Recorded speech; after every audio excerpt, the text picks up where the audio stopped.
chapitre 22. C'était pas même enregistré, non?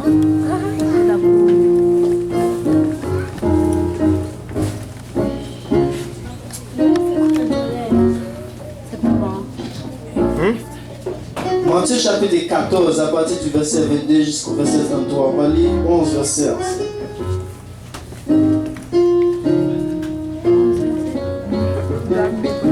Alléluia. Donc, je n'ai pas beaucoup de notes. Ça va être pas trop long. Amen.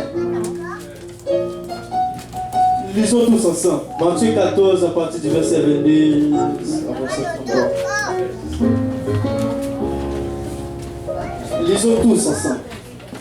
Aussitôt après, il obligea les disciples à monter dans la barque et à passer avant lui de l'autre côté, pendant qu'il reverra la foule.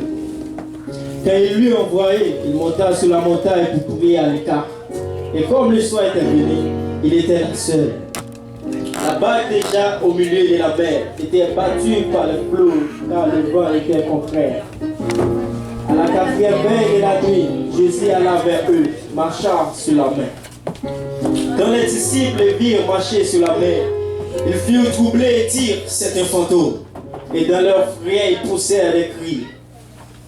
Jésus leur dit aussitôt, rassurez-vous, c'est moi, n'ayez pas peur. Pierre lui répondit, Seigneur, si c'est toi, ordonne que j'aille vers toi sur les eaux. Et il dit, viens Pierre, sortit de la barque et marcha sur les eaux pour aller vers Jésus. Mais voyant que le vent était fort, il eut peur. Et comme il commençait à enfoncer, il s'écria, Seigneur, sauve-moi. Aussitôt Jésus étendit la main, le saisit et lui dit, oh, peu de foi, pourquoi as-tu douté? Et ils montèrent dans la barque et le vent cessa. Amen. Donc, je demande à mon pasteur de prier avant de commencer. Seigneur Jésus, Papa, nous te remercions pour ta grâce et pour ton amour. Nous te remercions, Papa, pour ces privilèges que nous avons Papa, alléluia, nous sommes des hommes naturels et des hommes charnels, surtout les choses spirituelles et diaboliques. Papa, alléluia, nous avons des difficultés à bien saisir ta parole. Viens, ouais, nous tous ensemble, Papa, et la chasse. Ouais, ton serviteur, Seigneur Jésus-Christ, le maître qui parle sans faveur, crainte et hésitation, Papa. Parle, Seigneur Jésus-Christ, Papa, alléluia.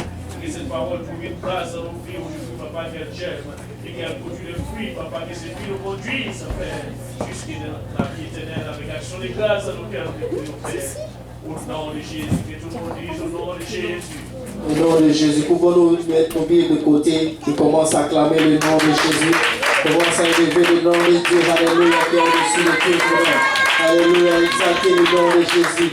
Lui seul est-il de toute l'honneur, lui seul est-il de toute adoration. Alléluia, toi, lui seul la gloire, lui seul l'honneur. Alléluia, Jésus. Alléluia, Jésus. Amen. Et vous pouvez vous asseoir. Amen, alléluia. Je me rappelle le jour, je me rappelle toujours le moment où j'étais en Haïti, en train d'aller à l'église tout seul.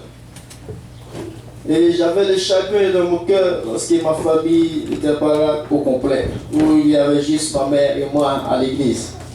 Mais c'était quand même bon. Mais c'était plate d'aller tout seul. Mais avant, je ne pensais pas c'est quoi le mot plate, qu'est-ce que ça veut dire. Mais c'était plate. Et donc aujourd'hui, que maintenant nous sommes tous ici dans la maison de l'Éternel, chaque dimanche, alléluia, j'ai en gloire à Dieu. Amen. Je vous dis merci. Alléluia. Vous êtes le Père merveilleux. Amen. Bon, on va aller dans notre parole. Alléluia. Combien qui est prêt pour écouter la parole de Dieu? Amen. Alléluia. Ben, je message, mais je ne sais pas si le message, peut-être ce n'est pas ce que vous attendez, mais peut-être ça ne va pas vous faire crier. Peut-être ça va vous amener vers le genou. Peut-être, je ne sais pas, mais ça va dépendre toujours le désir de chacun et chacune de nous. Mais parce que lorsque nous venons dans la maison de Dieu, il faut toujours avoir une attente. Ce que Dieu va entendre de nous. Ce que Dieu attend de nous et ce que nous attendons de Dieu. Amen. Il faut avoir un cœur propre, un cœur pur, avec une bonne motivation lorsque nous venons dans la maison de Dieu. Amen. Amen. Alléluia. Le sujet de mon message, c'est dit que étends ta main vers ceux qui ont besoin. Étends ta main vers ceux qui ont besoin. Comme nous avons vu dans Matthieu chapitre 14, où Jésus a tendu sa main vers Pierre. Pierre parce que Pierre en a besoin. Et ne pas étendre ta main vers ceux qui ont vouloir, mais de ceux qui ont besoin. Parce que le besoin et vouloir, c'est des choses différentes. Amen. Et donc, le Wikipédia, sur le site internet, a défini la main, a dit que la main vient du mot latin manis, qui se situe au côté du corps humain. Il y a l'organe préhensile effecteur situé à l'extrémité de l'avant-bras, ça c'est la main, et relié à ces derniers par le poignet. Et le site nous dit que c'est un organe capable notamment de saisir et de manipuler des objets. Et le plus continue à dire que chez l'homme, la main est un organe extrêmement développé et important. Donc nous avons besoin de la main. Elle dispose d'une palette d'action très large, située à l'extrémité des deux membres supérieurs. Chaque main possède 5 doigts, ce qui apporte une contribution majeure au sens de toucher selon Wikipédia. Parce qu'à 5 doigts, on peut manipuler plusieurs objets. Mais si l'on a 2, on va avoir la difficulté de manipuler tous ces objets. Aussi que j'ai fait une recherche aussi que dans Matthieu chapitre 14, nous dit que la main rouge, ou ce que la Bible a dit ici, vient du mot grec qui signifie ekteino, qui veut dire étendre vers quelqu'un ou avoir l'aide pour aider quelqu'un. C'est ce mot-ci que Jésus-Christ a utilisé dans Matthieu chapitre 14. Amen. Et donc, Dieu nous a placés pour étendre nos mains vers ceux qui en ont besoin. Si nous sommes ici, c'est parce que Dieu a un peuple dans ces lieux qui est en train de chercher la face de Dieu, mais qui ne sait pas comment aller vers Dieu. Et donc, Dieu nous a mis ici, c'est pour que nous puissions étendre notre main, pas juste une main physique, mais peut-être par la prière, que nous allons aider ces gens à trouver Dieu. Amen. Donc, il y a une histoire dans la Bible, l'histoire de Jonas et Ninive, où Dieu a appelé Jonas d'aller avertir le peuple de Ninive qu'il allait détruire Ninive. Mais Jonas avait entendu parler de Ninive. Il a dit que Ninive, c'est une ville pleine de méchanceté. C'est une ville où les gens se déclarent la guerre avec le pays voisin, dans le but de s'enrichir, selon les historiens. Mais Jonas, lorsque Jonas a pris toutes ces nouvelles, il a eu peur. Il ne voulait pas aller annoncer à ce peuple leur péché. Parce que Dieu avait dit à Jonas qu'il doit avertir Ninive qu'il allait le détruire. Mais Jonas savait pour lui que s'il se trouvait au village de Ninive, les gens allaient le tuer. Mais à cause de ça, il avait peur de sa vie. Et il s'enfuit de la maison, il s'enfuit la face de Dieu. Et puis il était trouvé dans un bac avec plusieurs gens. Mais ça n'a pas été que Dieu avait toujours appelé Jonas. Pourquoi Dieu a appelé Jonas? Parce que Dieu a vu dans Jonas que l'habilité qu'il allait faire pour sauver Ninive. Parce que si Dieu nous a choisis, c'est parce qu'il nous a fait confiance que nous allons faire son travail. Amen. S'il nous a choisis, c'est parce qu'il voit en nous la force et le désir de le faire. Mais pour nous, des fois, on ne voit pas la possibilité. On commence à questionner Dieu, comment s'en sortir. Mais alors, lorsque Ninive est en train de toute sa méchanceté, en train de faire des choses bizarres, qui n'étaient pas agréables à Dieu, et Jonas se trouvait dans un bac en train de dormir pour aller fuir la peine de Dieu. Et la Bible aussi qui est en train de comparer Jonas et Jésus comme la même chose. Parce que comme Dieu a envoyé Jonas de délivrer Ninive, d'avertir Ninive de ce péché, c'est de même que Dieu a envoyé Jésus pour nous avertir de nos péchés et de nous montrer le chemin à suivre. Mais la différence entre Jonas et Jésus, Jésus n'a pas fui, mais Jonas a fui. Jésus s'est livré lui-même pour nous, pour que nous puissions avoir la vie. Et alors que Jonas, lui, il avait entendu parler de nous. Il avait peur. Il avait peur pour sa vie. Parce qu'il avait entendu que les gens de Ninive étaient pleins de méchanceté. Mais on peut voir aussi que même Jésus-Christ avait mentionné le nom de Jonas dans les livres, dans les évangiles. Comme il avait dit que, comme Jonas a passé 3 jours dans le ventre de la bête, et c'est au de même que le Fils de l'homme va passer 3 jours et 3 nuits au sein de la terre. On peut voir, on peut dire certainement que Jonas était presque un type, mais qui n'obéissait pas au commandement de Dieu.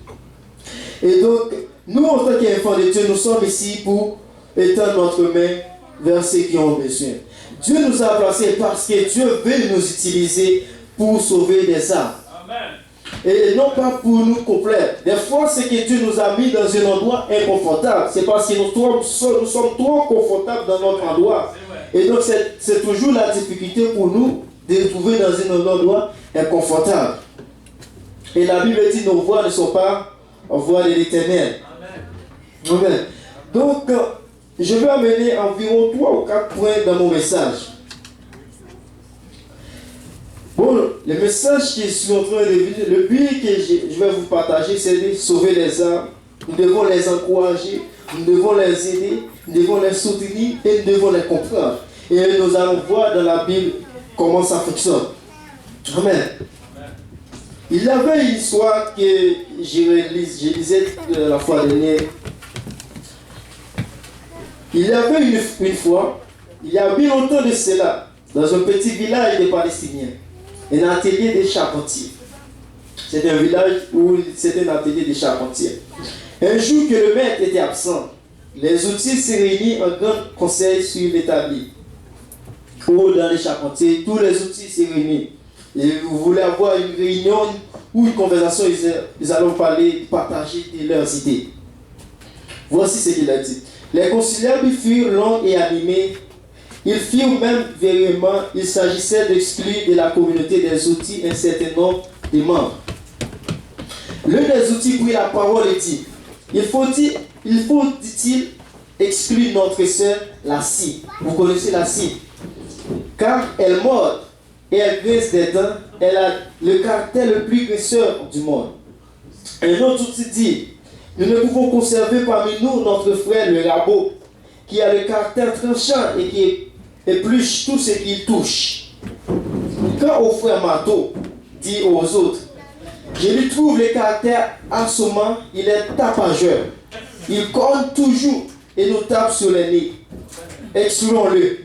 Et les clous, peut-on vivre avec des gens qui ont le caractère aussi pointus qui s'en allèrent? Et que la lime et la râpe s'en allaient aussi, à vivre avec elle. Ce n'est que fortement perpétuel. Et qu'on chasse le papier des vers, dont il semble que la raison d'être dans cet atelier soit de toujours faussée. Ainsi discourait en grand tumulte des outils du charpentier. Tout le monde parlait à la fois. L'histoire ne dit pas si c'était le marteau qui accusait la scie et le rabot qui accusait la lime. Mais il est probablement que c'était ainsi, car à la fin de la séance, tout le monde se trouvait exclu. La réunion bruyante prit fin subitement par l'entrée du charpentier dans l'atelier. On se tut lorsque le vit s'approcher de l'établi. Il saisit une planche à la scie avec la scie qui grince. C'est que le charpentier, lorsqu'il était entré, il a pris du bois, plusieurs bois, et il a pris la scie, il a pris rabotage, il a pris le marteau et tous les outils. Et puis le fouet ciseau qui blesse cruellement notre sœur la râpe, au langage rude, le fouet papier de verre qui faut sentir susceptible en action. Le charpentier prit alors nos fouets les clous au caractère pointu, et le marteau qui corde et fait du tapage, il se servit de tous ces outils au méchant caractère pour fabriquer un berceau. Alors que tous ces outils sont en train de les exclure eux-mêmes, lorsque le charpentier entre, il utilise tous ces outils de méchants pour fabriquer un berceau. Mais dans le berceau, pourquoi le but de créer un berceau? Mais le but de créer un berceau, c'était pour accueillir un enfant qui venait naître. C'était pour accueillir la vie. Et très souvent, c'est ce qui arrive à nous en tant qu'enfants de Dieu. Nous voyons notre vie et nous commençons à dire ceci n'est pas bon, ceci n'est pas bon, ceci est incorrect. Dieu sait que nous sommes imparfaits. Et donc, lorsque Dieu veut sauver une âme, il devine quoi qu'il va utiliser? C'est vous. Vous qui êtes méchants, vous qui dites que vous faites ceci, vous faites cela. Mais c'est vous que Dieu va utiliser pour accueillir une âme. Et cette âme que tu vas accueillir, c'est la vie éternelle. Parce que moi, je me demande toujours, comment un Dieu si parfait peut me donner la tâche de faire une tâche parfaite pour lui? Parce que je suis un homme parfait, imparfait. Et donc, mais qu'est-ce que Dieu fait pour qu'il puisse me donner cette chose-là? Mais ce qu'il fait, c'est qu'il nous a donné l'Esprit de Dieu. Et lorsque l'Esprit va venir vers nous, il nous a mis quelque chose en nous. C'est l'habilité de faire son travail. Parce que par nous-mêmes, nous n'allons pas y arriver. Et nous, en tant qu'enfants de Dieu, nous sommes soucis trop de faiblesses. Oui, Dieu sait que nous avons tous des faiblesses en général. Dieu sait que nous sommes imparfaits. Dieu sait que nous sommes des pécheurs. Nous n'arrivons pas sans lui. Mais la question, nous devons nous demander, mais Seigneur, qu'est-ce que je dois faire dans ta maison pour sauver une âme, pour aider quelqu'un, pour encourager quelqu'un, pour soutenir quelqu'un, pour aller ces âmes? Parce que notre but ici sur cette terre, c'est de sauver les âmes. Amen. Amen. Regardons. Nous allons ouvrir dans la Bible, Hébreux chapitre 14, Hébreux chapitre 4, verset 15.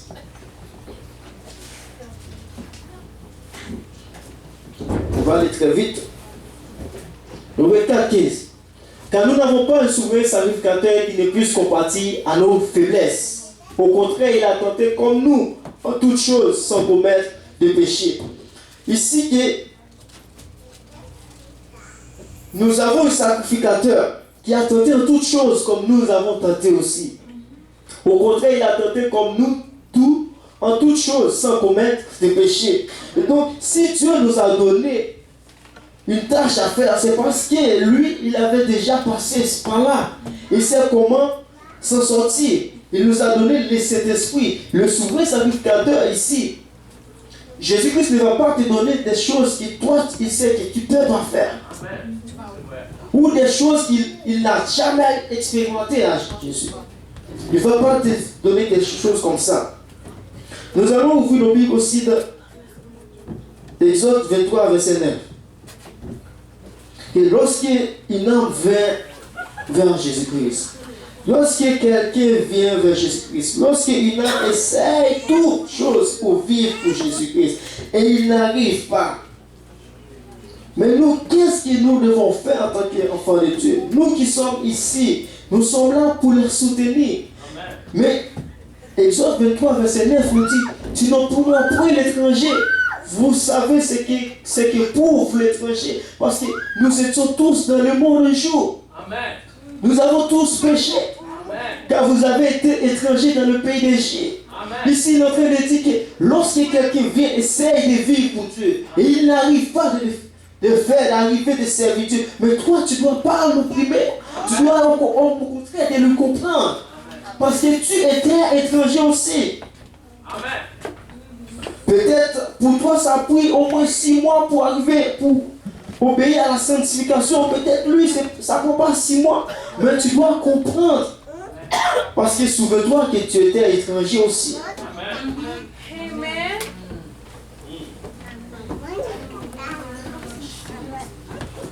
Éphésiens 4, 18. Nous allons aller rapidement dans la Bible.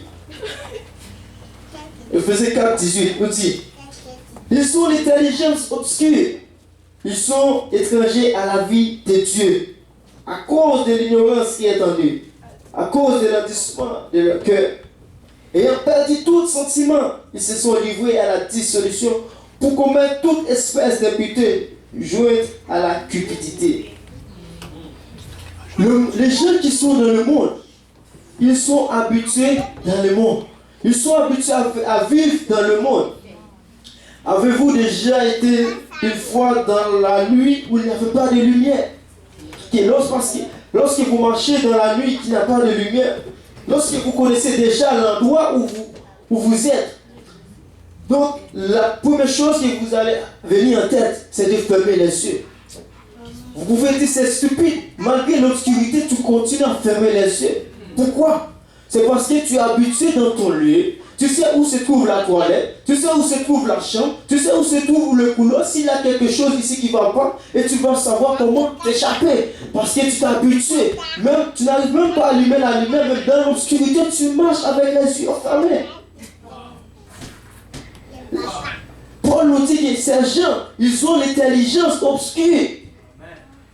Ils sont étrangers à la vie de Dieu. Parce qu'ils arrivent dans la maison de Dieu. Pourquoi ils n'arrivent pas à obéir à telle parole? C'est parce qu'ils sont étrangers. Ils ne savent pas comment ça fonctionne. Même vous, lorsque vous venez ici au Canada, il fallait qu'on fasse le tour avec vous. Parce que vous habitez pas. Si vous avez laissé le chemin, vous allez planter. Mais il faut comprendre, il faut avoir la compassion. Ils ont l'intelligence obscure. Ils sont étrangers à la vie de Dieu à cause de leur ignorance qui est en eux. Parce que même dans l'obscurité, nous sommes ignorants de lumière la lumière. Amen. Amen. À cause de l'endurcissement de leur cœur, ayant perdu tout sentiment, ils se sont livrés. C'est parce qu'il y a l'ignorance qui est en eux qui pousse leur corps vers des sentiments perdus, perverses. Ils se sont livrés à la dissolution. Mais nous, en tant qu'enfants de Dieu, nous devons nous souvenir que nous étions des sergents.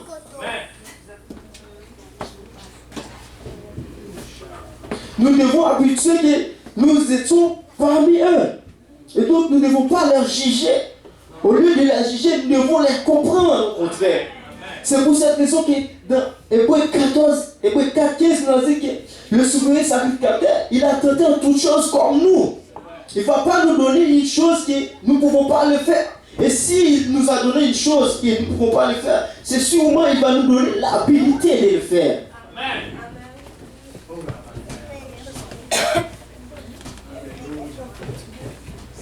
Et nous devons comprendre les âmes. Et nos buts ici, c'est de sauver les âmes. Nous devons arriver à une place d'étendre la main. Pourquoi on doit étendre notre main vers les gens? Très souvent, ce qui arrive vers nous, lorsque nous allons aider les gens, voici le principe pour aider les gens.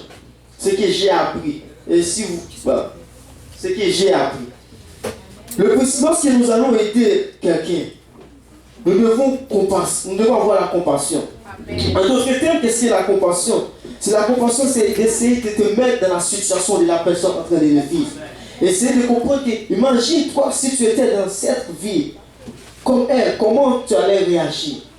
Par exemple, lorsque tu vas étendre ta main vers quelqu'un, je te prends un exemple.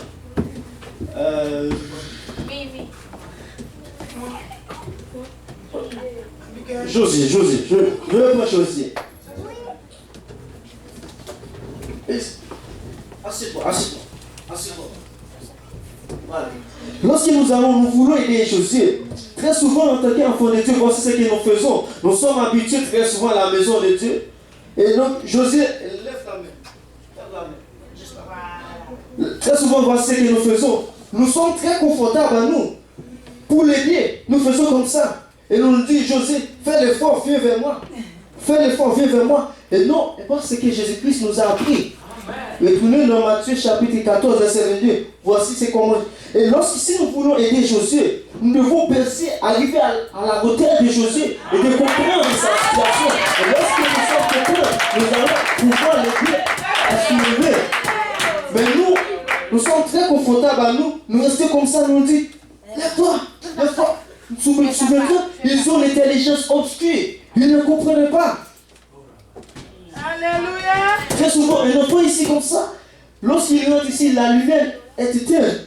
Il n'avait pas l'intelligence où se trouve l'interrupteur pour allumer cette lumière. Des fois, on va lui dire, va prendre une chaise, mais ceci, monte et allume la lumière. Au contraire, nous devons aller allumer la lumière. Et pour qu'il puisse voir. Mais nous, c'est ce que nous faisons très souvent.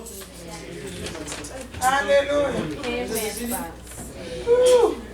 Amen. Nous allons dans Matthieu chapitre 4. Amen. Chapitre 14, le verset que nous venons de lire. On va... Waouh, le temps nous fait la guerre.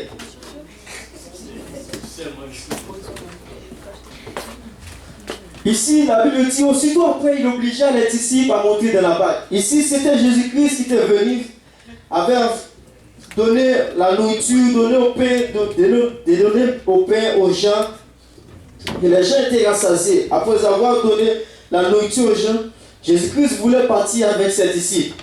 Et puis, il a dit aux ses disciples, il obligea à ses disciples de monter dans la barque et passèrent avant lui de l'autre côté pendant qu'il renverra la foule. Qui dit à ses disciples, vous allez monter dans la barque et moi je vais aller de l'autre côté pour prier et moi je vais venir vers vous. Mais il n'a pas dit à ses disciples de prendre la barque, d'y aller, de commencer à se naviguer sur la mer. On continue. Quand il l'eut envoyé, il monta sur la montagne pour prier à l'écart. Et comme le soir était venu, il était là seul. La barque déjà au milieu de la mer était battue par les flots, car le vent était contraire. La barque, qu'est-ce qui a poussé la barque vers la mer? C'était la tempête. Continue. À la quatrième veille de la nuit, Jésus alla vers eux, marchant sur la mer. Parce que lorsque Jésus-Christ était fini de prier, il voulait monter dans la barque. Mais il cherchait la barque, il ne voyait pas la barque, mais il regardait de l'eau, il voyait la barque au fond. Et malgré pourquoi il allait vers eux? Parce que le vent était fort. Mais malgré le vent était fort, parce que c'est Jésus-Christ même qui a créé le vent ne peut pas le faire planche. Donc il a continué de marcher sous la mer pour aller les rejoindre. Continue. Quand les disciples le virent marcher sur la mer, il fut troublé et dit, c'est une photo. Et dans leur frère, ils poussèrent des cris. Continue. Jésus leur dit aussitôt, rassurez-vous, c'est moi, n'ayez pas peur. Pierre lui répondit, Seigneur, si c'est toi, ordonne que j'aille vers toi sur les eaux. Et il dit, viens Pierre, sortit de la barque et marcha sur les eaux. Remarquez ici, pendant que Pierre marchait, Pierre savait qu'il y avait la tempête. Pierre savait qu'il y avait des soucis du monde. Mais il a quand même marché, aller vers Jésus. Continue. Mais voyant que le vent était fort, il eut peur. Et comme il commençait à s'enfoncer, il s'écria, Seigneur, sauve-moi. Ici, nous lisons ce passage. Pierre était en train de marcher sur la mer. Remarquez bien, c'était Jésus-Christ qui allait vers eux. Donc, ils étaient déjà sur la mer. Et donc, lorsqu'il vit Jésus-Christ, il pensait que c'était un fantôme. Pierre demande à Jésus, est-ce que je peux venir vers toi? Jésus-Christ lui dit, oui, viens. Et malgré le vent, la tempête était assez fort. Il continue quand même à marcher. Mais quand la tempête était encore si fort, selon moi, je pense que la tempête devenait plus forte. Et donc, à cause de ça, il eut peur. Il eut peur à cause des tempêtes. La tempête ici, ça représente souvent les soucis de la vie. Les gens qui viennent souvent à l'église, ils aiment quand même de suivre Dieu. Ils sont en train de prendre la direction pour aller vers Jésus. Mais sur leur chemin, ils trouvent des difficultés. Ils trouvent des problèmes, des soucis de la vie qui sont en train de leur faire pour reculer vers le monde. Et donc, ces gens, lorsqu'ils ont ces problèmes, la première chose qu'ils vont faire, c'est de se crier vers Dieu. Mais c'est de se crier vers Dieu. Et regardez, Pierre a fait quoi? Il s'écria, Seigneur, sauve-moi. Continue. Aussitôt, Jésus étendit la main. Jésus-Christ n'a pas resté comme ça parce que Pierre était dans la mer. Pierre se fond. S'il se fond, c'est obligatoirement que sa main pouvait rester comme ça. Parce qu'il s'efforçait. Et Jésus-Christ était en train de marcher. S'il marchait, c'est parce que l'eau était quand même dure au-dessus des pieds de Jésus-Christ. Donc, lorsque Pierre est en train de se fondre, Jésus-Christ courait vers Pierre. Jésus-Christ ne marchait pas. Parce que Pierre, là-bas, qui était quand même assez loin. Et donc, les disciples ont vu une photo. Et donc, Jésus-Christ a dit aux disciples que c'est moi. Et donc, lorsque Pierre était en train d'aller vers Jésus-Christ, il s'enfonce. Et donc, il n'a pas enfoncé vers Jésus-Christ là. Parce que là où Jésus-Christ, personne ne peut se foncer. C'est sûr, certainement qu'il était loin de Jésus-Christ. Et donc, lorsqu'il se fonçait, Jésus-Christ est obligé de courir vers lui pour lui sauver la vie. Et donc, nous, en tant qu'enfants de Dieu, nous sommes ici. C'est en tant que nommés vers ceux qui ont besoin. Parce qu'il faut prier pour, lorsque on prie pour des gens, il faut demander à Dieu si ces gens en ont besoin. Parce qu'il y a des gens qui sont ici juste pour prendre notre temps. Donc nous sommes, des fois on n'avait pas le temps pour tout le monde. Mais il faut prier à Dieu pour savoir des gens qui ont besoin. Parce que même parmi nous, il y en a des gens qui ont besoin. Amen. Nous ne soucions pas d'eux. Il faut prier pour que Dieu puisse nous montrer ces gens qui ont besoin. Et donc des gens qui veulent juste passer du temps avec nous pour passer du temps. Passe du temps parce que le temps ça passe vite. Le proverbe a dit que le temps passe. Le temps perdu ne se rattrape jamais. Amen. Donc c'est en train, nous pouvons aller vers quelqu'un qui avait besoin de Dieu. Et donc nous voyons Jésus-Christ comprenait même l'état pour sauver des gens. Et donc, c'est même dans le 12 janvier en Haïti, 2010, les gens qui étaient dans les deux camps, la seule option qu'ils avaient, c'est juste essayer d'enlever des blocs pour pouvoir loger leurs mains. Parce que le signe de loger les mains, ça signifie que j'ai besoin d'aide. J'ai besoin d'aide. J'ai besoin d'aide. Et donc, lorsque ces gens qui sont en train de passer vers la rue, voient juste un mec qui est en train de balancer comme ça, il dit que, waouh, il y a un homme qui vit ici, mais qui n'est pas encore mort. Voici ce qu'on devons faire. Et on va enlever des blocs, on va attendre nos mains pour les tirer. C'est ça notre but, hein, de nous sauver les âmes. Parce qu'il y a des hommes qui sont en train de lever la main pour dire, j'ai besoin d'aide. Sauve-moi, oh Dieu. Sauve-moi, j'ai besoin d'aide. Mais nous ne sommes pas soucieux d'eux. Parfois, nous pensons à nos problèmes, à nos circonstances. À cause de ça, que nous avons oublié s'il y en a parmi nous qui souffrent. Parce que si nous sommes ici dans la maison de Dieu, c'est parce que nous avons besoin d'aide. Si nous étions en santé, nous n'allons pas y être ici. Nous allons tout au ciel. Amen. Quand je dis santé, je ne parle pas de santé physique, je parle spirituelle. Amen. Alléluia. Jésus. Nous avons tous besoin d'aide. Regardons dans la Bible. Pourquoi nous devons aider les gens? À quoi ça sert même d'aider les gens? Et lorsque nous aidons les gens, des fois nous attendons à recevoir la gloire. On oublie que cette gloire qui vient à Dieu. Nous, en tant qu'hommes, nous ne méritons pas la gloire. Nous sommes des pécheurs. Toute gloire revient à Dieu. Pourquoi nous ne voulons pas aider les gens? C'est parce que nous attendons la gloire. Nous venons d'entendre d'aider des gens. Et nous attendons que le pasteur est en train de faire l'annonce que tes soeurs et tes soeurs. Puis vous dites, alléluia. Non. Toute gloire revient à Dieu. Nous ne sommes pas là pour prendre la gloire de Dieu. Et nous devons comprendre les hommes.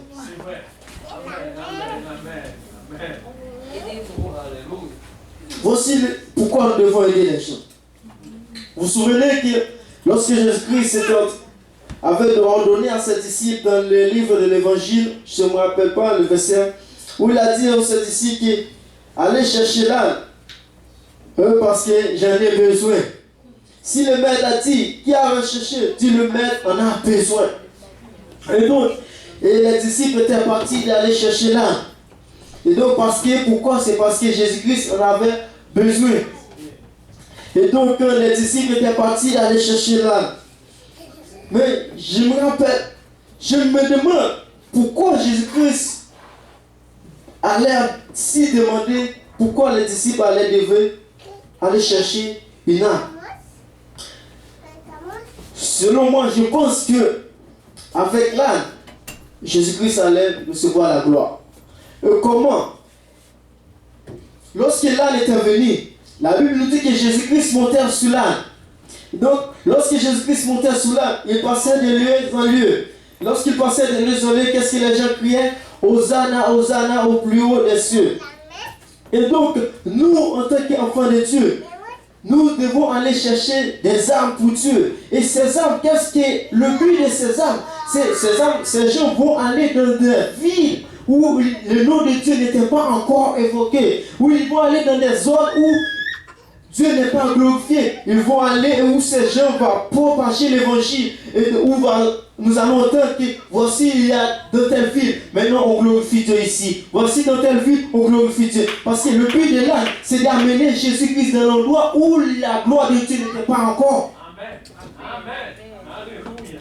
Et donc nous devons aider les gens. Et ces gens, lorsque nous les aidons et nous les équipons, qu'est-ce qu'ils vont faire? Ils vont devenir des missionnaires, où ils vont aller dans les champs pour propager l'évangile. Là où il n'y a pas d'évangile.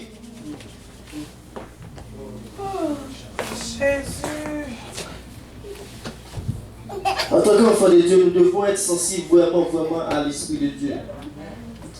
Et entendre ce que Dieu veut entendre. Parce que nous ne sommes pas là juste pour passer du bon temps. Et si c'est juste pour passer du bon temps, c'est mieux vaut faire comme le monde. Parce qu'ils sont en train de passer du bon temps. Parce que notre temps ici, nous sommes très limités par le temps. Donc nous n'avons pas vraiment le temps. Et donc nous devons racheter le temps. Parce que la Bible dit, parce que les jours sont faits. Donc, en conclusion, nous allons regarder dans Ésaïe 53. Le principe même d'aider les gens. Parce que nous sommes ici, c'est juste pour aider les âmes. Nous voulons voir quelqu'un, une âme revêtir le nom de Jésus-Christ. Nous devons voir une autre âme repentir. Parce que moi, je veux avoir une autre pianiste. Moi, j'attends d'avoir une autre batteur. Moi, j'attends de voir une autre quelqu'un qui est de faire la projection. Parce que c'est ça notre but. Nous sommes là pour sauver les âmes. Ésaïe chapitre 53, verset 4. Et nous devons essayer de prendre les soucis des autres. Cependant, ce sont nos souffrances qu'il a portées. Ce sont une chose qui dure. C'est de nos douleurs qu'il s'est chargé. Et nous l'avons considéré comme puni, frappé de Dieu, humilié. Continue. Mais il était blessé pour nos péchés, brisé pour nos iniquités. Le châtiment qui nous donne la paix est tombé sur lui. Et c'est par ses maîtresses qui nous sommes guéris. Continue. Nous étions tous errants comme des brebis. Chacun suivit sa propre voie. Et l'Éternel a fait retomber sur lui l'iniquité de nous tous. Ce que nous oublions souvent, c'est que nous oublions que nous étions tous des pécheurs. Nous suivons aussi notre propre voie une fois. Il était maltraité et opprimé. Il n'a point ouvert la bouche, semblable à un agneau qu'on mène à la boucherie. À une brebis mère devant ceux qui l'attendent. Il n'a point ouvert la bouche. Nous devons avoir la compassion. Et tout le monde dit la compassion. Nous devons avoir la compassion pour sauver ce monde petit. Nous avons un grand défi ici à Montréal de s'élever. Comme le pasteur disait, c'est environ 4 millions d'habitants. Pour atteindre 10% d'habitants, il faut avoir au moins 400 églises par 1000 membres. Nous avons du travail. Amen. Et donc, si Dieu nous a mis ici, c'est parce qu'il a vu le potentiel en nous. Et donc, ce que nous faisons, nous, en tant qu'enfants de Dieu, nous ignorons ce potentiel qu'il y a en nous. Nous ne sommes pas soucis parce que nous pensons toujours à nos vies. À l'école, ce que je vais devenir. Et là, on pensait souvent, non. La Bible dit chercher premièrement le royaume de Dieu. Parce que le royaume de Dieu, la Bible dit la volonté de Dieu, c'est que nul périsse. En d'autres termes, chercher à sauver des âmes. Et Philippiens chapitre 2, verset 7 à 8. C'est le dernier verset. Comme J'allais vous dire que je n'ai pas un message pour vous faire crier. Mais c'est de Dieu lui-même en prenant une forme de serviteur. La Bible dit pour que Dieu puisse nous sauver. Souvenons-nous que Dieu est esprit. Elle veut dire un esprit n'a ni chair ni os.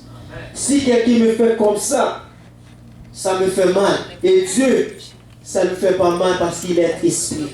Vous ne comprenez pas qu'est-ce que ça veut dire faire mal. Et pour qu'il puisse savoir qu'est-ce que ça veut dire, il doit prendre ma forme. Il doit prendre ma forme. Lorsque je lui dis que j'ai faim, il doit savoir que j'ai faim. Et lorsque je lui dis, je veux faire ceci, il doit savoir que je veux faire ceci. Parce qu'il est l'esprit, on peut dire qu'il n'a pas de compassion. Et on peut avoir la raison parce qu'il n'a pas de chair. Il ne sait pas qu'est-ce que nous sommes en train de souffrir. Parce que l'esprit, il ne dort pas. Nous devons dormir. Mais la Bible dit, mais c'était Dieu lui-même en prenant une forme de serviteur, en devenant semblable aux hommes. Ayant paru comme un simple homme, il s'est humilié lui-même, se rendant obéissant jusqu'à la mort, même jusqu'à la mort de la croix. Donc, pour comprendre, pour aider les gens, nous devons nous soumettre à leur niveau. Nous devons, lorsque nous mettons à leur niveau, nous allons comprendre, nous allons ressentir ce qu'ils ressentent. Nous allons comprendre leurs désirs. Nous allons comprendre leurs attentes. Ce qu'ils cherchent en Dieu. Et si Dieu nous a mis ici, c'est parce qu'il sait que nous sommes capables de le faire. Amen. Mais nous ne devons pas arriver comme Pierre, laisser le vent, la tempête, les soucis du monde nous se faire se fondre. Au lieu de tendre notre main, c'est les gens qui vont tendre la main vers nous.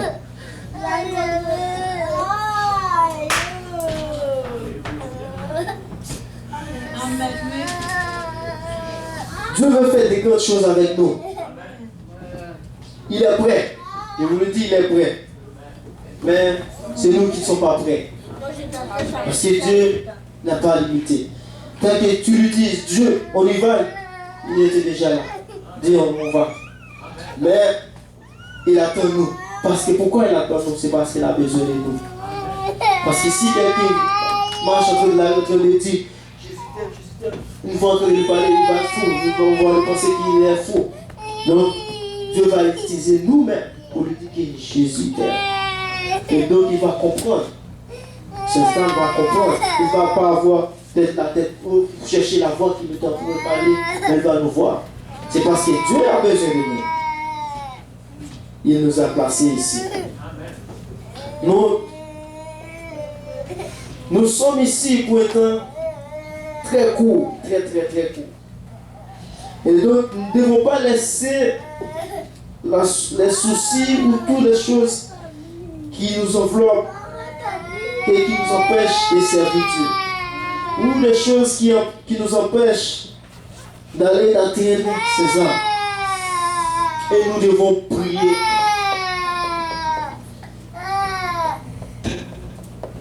Nous venons de lire dans Philippiens 2, chapitre verset 7 et 8. Il s'est dépouillé lui-même.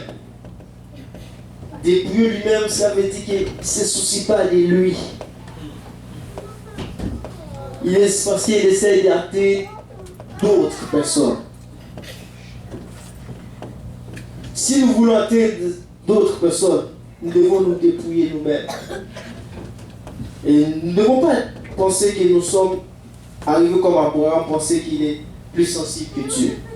Parce qu'une fois Abraham pensait qu'il était un peu sensible de Dieu. Si Dieu t'a dit faire quelque chose, fais-le. Parce que lorsque Dieu a dit à Abraham, laisse Ismaël partir, Abraham s'inquiétait. Il pensait qu'il était plus sensible que Dieu. Des fois, c'est ce qui nous arrive. Lorsque Dieu nous dit, lâche ceci, lâche. Il nous dit, Dieu a dit à Abraham, t'inquiète, tu prendras soin de lui. Des fois, nous devons entendre la voix de Dieu. Lorsque Dieu dit, lâche, Ne nous mets pas dans une place où nous sommes devenus plus sensibles que Dieu. C'est souvent ces mensonges. Parce qu'Abraham se disait en lui-même, je suis un père. Même si Sarah n'aime pas l'enfant, mais c'est mon enfant. Ça vient de moi. Abraham s'inquiétait pour la vie de son fils. Parce qu'il disait, c'est mon fils. Je peux comprendre que Sarah disait que ce n'est pas son fils. Mais pour Abraham, il avait dit que ça vient de moi. Il s'inquiétait pour ça. Il s'inquiétait, a dit à Dieu, pourquoi je vais laisser, mais qu'est-ce qui va devenir? Dieu a dit, laisse-le, j'ai prendre soin de lui. Et il devons laisser Dieu prendre soin de nos affaires. Parce que lorsqu'il prend soin de nos affaires, c'est plus facile pour nous. On n'arrive pas à une place où nous disons que nous sommes plus sensibles que Dieu. Il faut prier vraiment.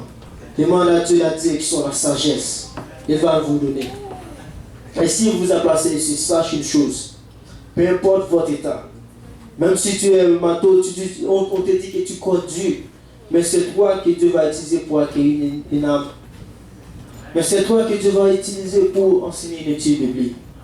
Même si tu as plein de défauts, tu essaies, tu n'arrives pas. Même si tu échoues chaque jour, sache une chose, que c'est toi que Dieu veut utiliser.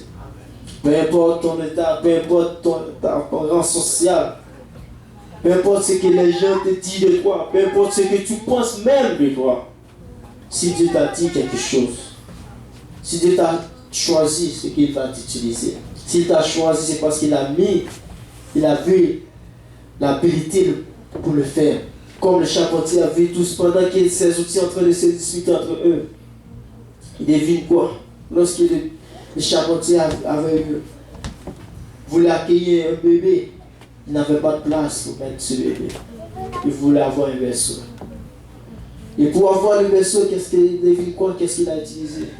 C'est même ces gens méchants. C'est même ces gens qui disent voici ceci. Mais c'est eux que le charpentier a utilisé. Que le Seigneur vous bénisse.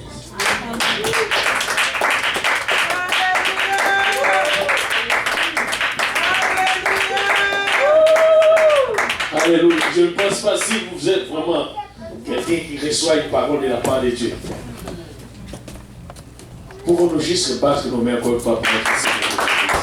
Vous savez pourquoi? Et en battant nos mains, et quelqu'un dit je peux. Je peux. Je peux. C'est-à-dire, écoutez, la compassion.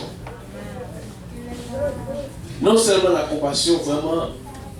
Et si, comme il dit, si quelqu'un ici n'a pas le fardeau pour comprendre comment atteindre ou comment d'accueillir quelqu'un, qu'il prie, commencez à prier maintenant, demander à Dieu, donne-moi la compassion. Donne-moi, Seigneur, le fardeau. J'ai besoin d'un fardeau, papa, pour les âmes. Oui, écoutez, et c'est un message que je peux dire comme pour chez nous, comme on dit. Y faire aller. Tu ne veux pas aider quelqu'un et regarde de loin de lui. Lève-toi. Comme il y a un dicton dans le monde qui dit aide-toi le ciel. Ce n'est pas dans le monde qui dit ça. Tu as trouvé le verset qui dit cela? Écoutez, sache bien, nous ne sommes pas venus ici pour rien, nous sommes venus pour aider. Regarde, nous, lui, tu es là pour aider. Oh, quel fort de message. Oh non, quelle discussion. Il me dit, je ne pense pas que j'ai aucune parole à prêcher. Il a prêché tout ce que je veux prêcher. Savez-vous quoi? Ne regarde pas toi-même, tu dis je suis insignifiant.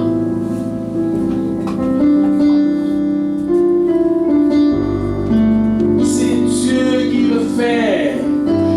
Place-toi comme l'agile dans la main du portier. Et ce portier va former l'agile comme il veut. Regarde cela. Étends ta main vers quelqu'un. Arrêtez de regarder seulement tes propres besoins. Il y a quelqu'un qui a.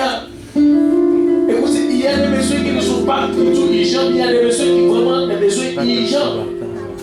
Une âme, c'est urgent. commences à t'inquiéter, oh, je fais trop là, je travaille. Arrête de traîner dans ton affaire et t'en affaire avec quelqu'un. Tu regardes que tu dis, je suis là, je ne fais rien. Écoute, souvenez-vous, il y a quelqu'un déjà sur ton chemin. Est-ce que tu l'as appelé? Est-ce que tu lui as parlé? Quand est-ce que tu as appelé la dernière personne que Dieu t'a mis sur ton chemin?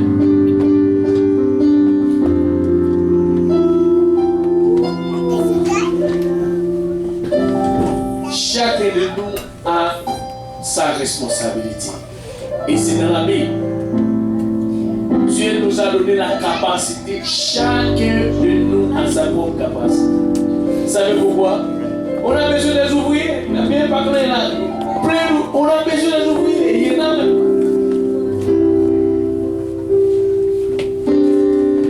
Nous sommes en train de faire comme comment il s'appelle lui?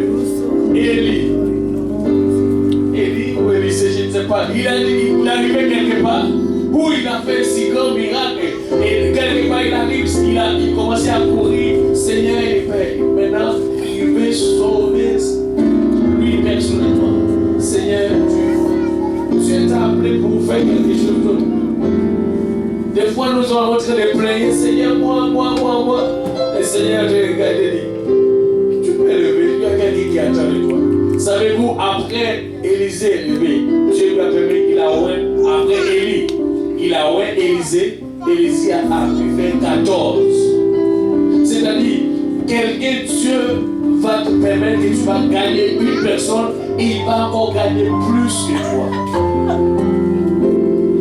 C'est ça le travail, non?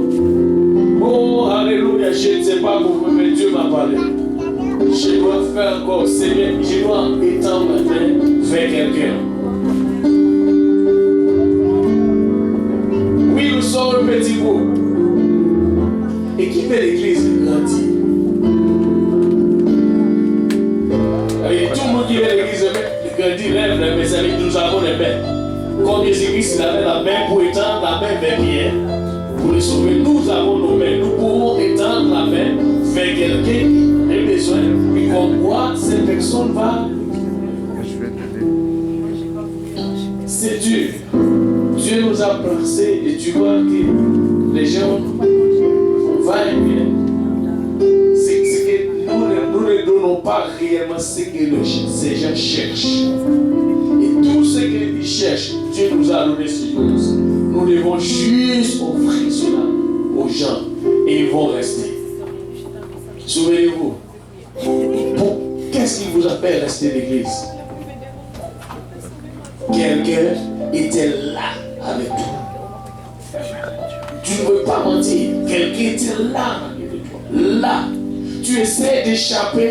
Tu as ton plan. Quelqu'un était là avec toi. Il a dit, tu ne vas pas sortir. Tu ne vas pas quitter. Tu vas rester là. C'est ce que Dieu fait.